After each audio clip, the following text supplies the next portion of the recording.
we propose an inverse waterfall chart where each ESG aspect is a separate selection that you do as a company. And each aspect has the weight that you assign this bar. So that at the end of the day, to the right of the chart, you see an orange bar with your cumulated ESG performance. So what we are recommending not to do, we advise against an ABC rating that the rating agencies use, because we believe this is a lot less easy to understand than a scale from 0 to 100% to maybe 200%. How do we get to this chart? It all starts with your unweighted ESG performance that can be represented in a bar chart.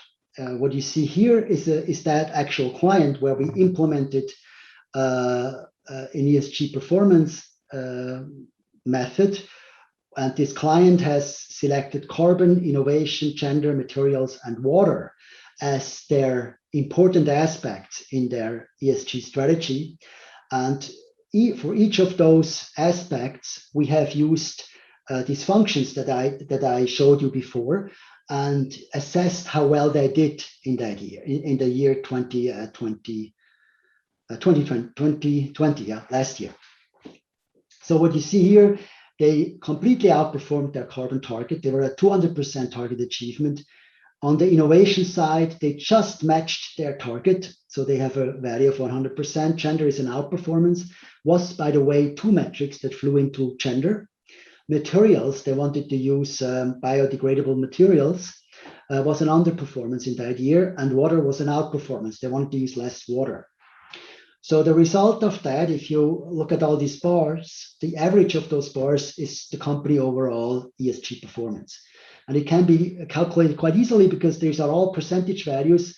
And the result, again, is a percentage value. So it's really just a simple average of the first 5 bars. Now, this we recommend to turn into the waterfall chart because the waterfall chart can accommodate different weightings.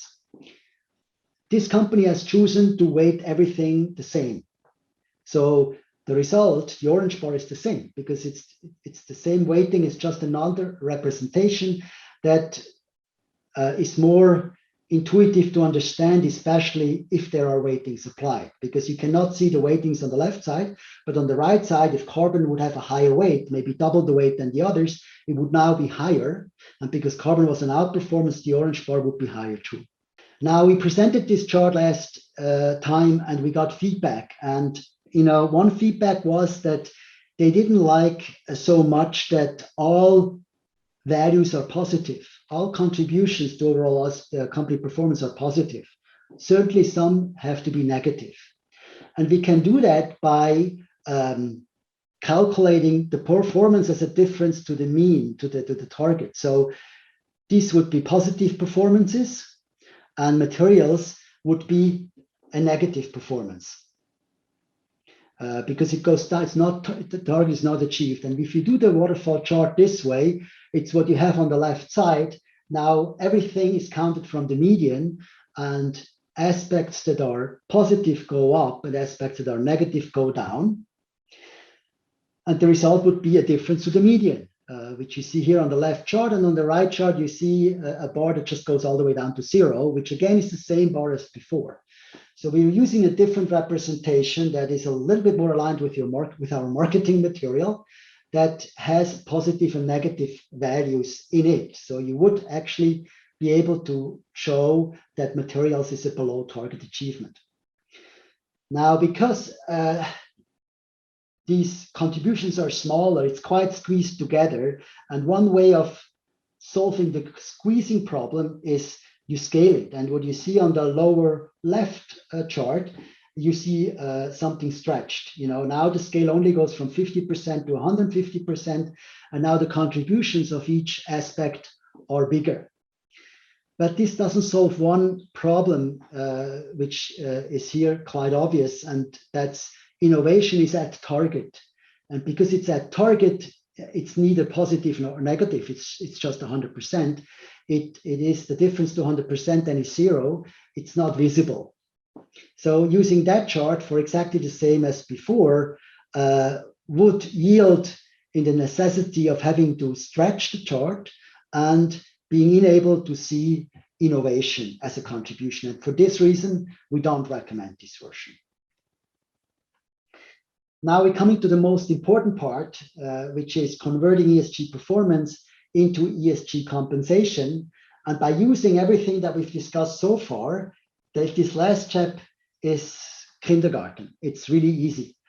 What we have here on the left side is the chart that we showed you before, where everything is scaled from 0% to 200%.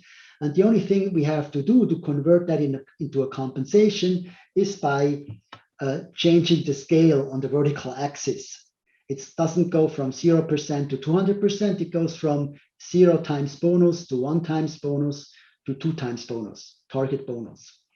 So the only thing we have to do is really change the scale to make that easier to understand. And 144% ESG achievement, which was the result for this company on the left side, turns into 1.44 times target compensation. Looking at this consolidated ESG performance representation makes ESG compensation really easy. We recommend it because people without financial background can understand it, no matter what metrics you use. Even if they have no idea about the HR side or the production side, they still understand what a 150% achievement of a certain metric is. It actually has built-in caps, targets, and floors, and that's important for compensation. In compensation, you always want to have a floor and a cap. Uncapped compensation is being frowned upon. And finally, it can be used for internal management and leadership, as well as communicating to external parties. This is also really good. It's not confidential. It doesn't reveal your targets. It just reveals how you assess the performance of your targets, and you can decide yourself how transparent you want to be about your targets.